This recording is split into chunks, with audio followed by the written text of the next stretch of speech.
정부 후쿠시마 오염수 시찰단, 일본에서 공식 일정을 시작했다는 뉴스입니다. 자, 내용이 황당해요. 다들 아시죠? 시찰단이요, 자체 준비회의에 이어 일본 측과 기술회의를 한다고 해요. 일본 측 관계기관 도쿄전력, 경산성, 일본 원자력 규제위원회 등과 회의 질의응답, 이걸 한대요. 하나만 한 거 아니야?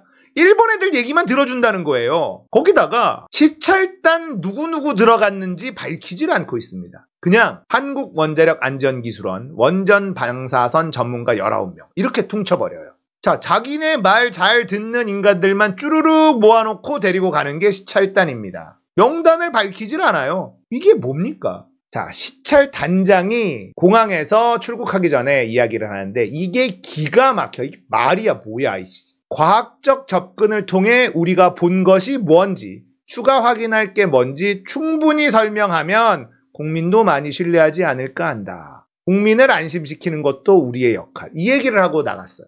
이게 말이 됩니까? 과학적 접근을 통해서 우리가 안전한지 확인해 보겠다, 이렇게 가는 게 아니라 충분히 설명하면 국민도 많이 신뢰하지 않을까, 국민을 안심시키기 위해서 간다는 거예요. 정해져 있다는 겁니다. 역할을 정해놓고 시찰단이 떠난다는 걸 여기서 고백해버려요. 일본 들러리 서로 간다는 걸 고백하고 떠났습니다. G7 IAEA의 후쿠시마 오염수 독립적 검증을 지지한다. 이번 G7에 공동 성명이 채택이 됐는데 후쿠시마 오염수 방류를 동의하는 건 올라가지 못했습니다. 그래서 일본은 이번 G7이 실패라는 거예요. 내용을 좀 보면 G7 정상 성명이 IAEA의 안전기준과 국제법에 따라 수행될 독립적 검증을 지지한다. 이게 어떤 의미가 담겨 있냐면 그동안에 IAEA가 중간 발표를 한번 했잖아요. 안전하다. 그건 IAEA 기준으로 독립적으로 한 게 아니라 일본이 주는 자료를 바탕으로 발표한 겁니다. 그러니까 IAEA의 검증단도 제대로 들여다보지 않았다는 거예요. 근데 이번 G7에서 성명에 뭐가 들어갔냐? 독립적 검증이라는 단어가 들어갑니다. 일본 니네도 터치하지 마. 오염수 방류하려면 IAEA에 독립적인 검증 권한을 줘야 돼. 이걸 명시한 거예요. 일본 입장에선 망한 겁니다. 그동안에는 일본은 이게 주권이라는 논리를 펼치고 있었어요. 자, 우리가 니네 안전하게 처리하고 있는지 들여다볼게. 안 돼. 여기에는 우리 기술도 들어있고 우리 노하우도 있고 우리의 주권이기 때문에 니들한테 보여줄 수 없어. 우리가 자체 조사한 걸로 바탕으로 자료는 줄게. 이렇게 하고 있었는데 이번 G7에서 독립적 검증을 지지한다는 단어가 확 박혀버린 거예요. 이게 핵심입니다. 그동안에 독립적 검증을 하지 않았다. 이제 니네 오염수 방류? 알았어. 그 대신에 IAEA가 독립적으로 검증하게 해. 이렇게 된 겁니다. 일본 입장에서 망한 거예요.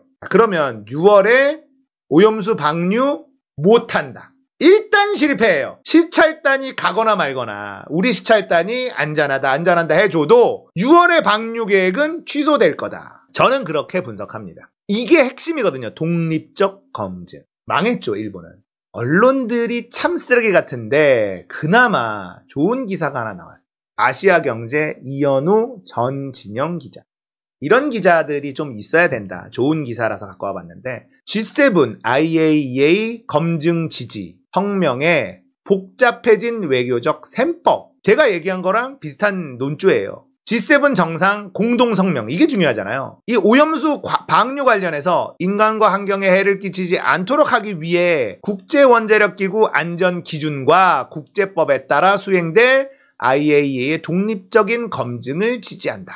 이런 공동성명은 단어 하나하나 전부 다 머리를 맞대고 빼고 집어넣고 기싸움이 막 치러지고 결정이 돼요. 매우 중요한 겁니다. 독립적인 검증. 자, 일본 정부는 원래 뭘 하려고 했냐? 일본이 국제사회와 긴밀히 소통하면서 개방적이고 투명한 태도로 계획을 진행할 것을 권장한다. 이걸 넣고 싶었는데 이 문구가 빠졌어요. 그러니까 우리는 6월에 오염수 방류할 건데 국제사회도 동의한 거야. 개방적이고 투명한 태도로 계획을 진행할 거야. 이런 얘기를 넣으려고 한 거예요. 근데 이거를 빼버린 겁니다.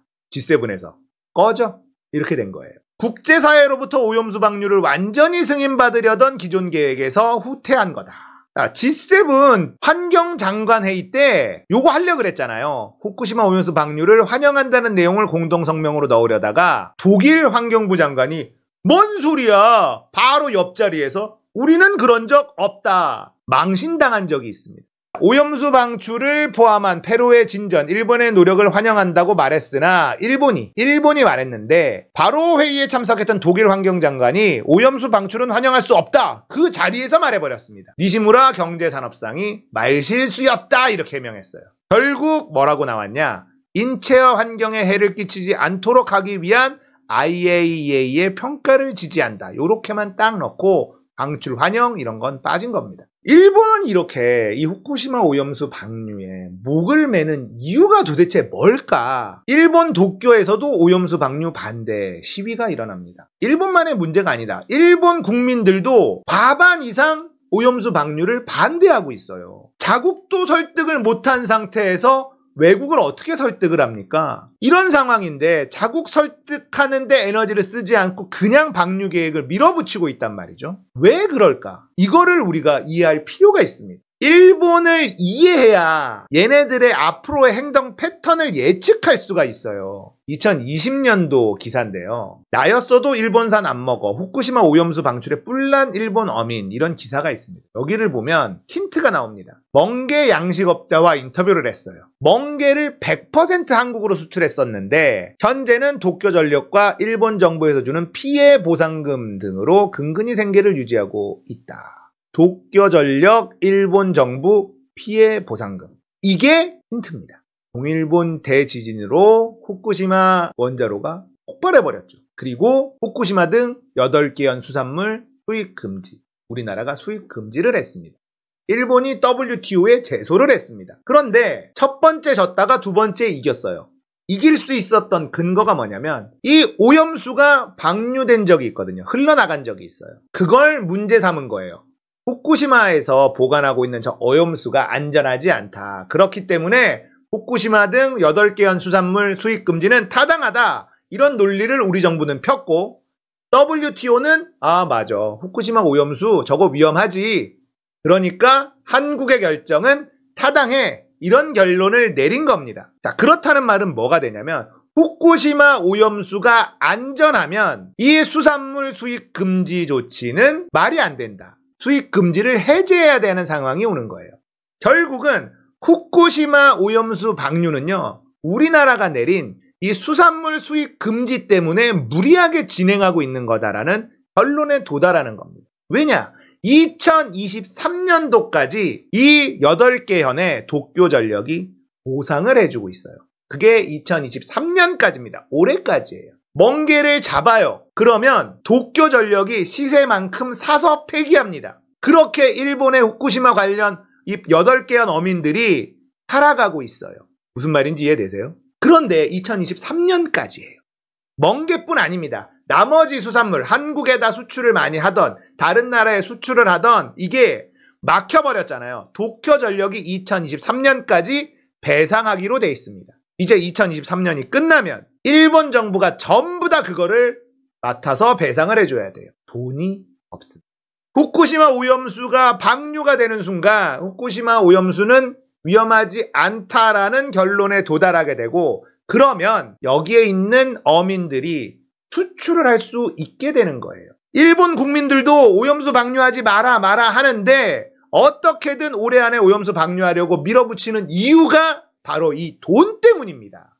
이걸 알아야 돼요. 일본이 왜 이렇게 밀어붙이느냐, 이유를 알아야 앞으로의 행보도 예측이 된다고 했죠. 어떻게든 2023년 내에 이 오염수 방류를 해내야만 전 세계에 수출 금지돼 있었던 이걸 풀 수가 있습니다. 이게 핵심이에요.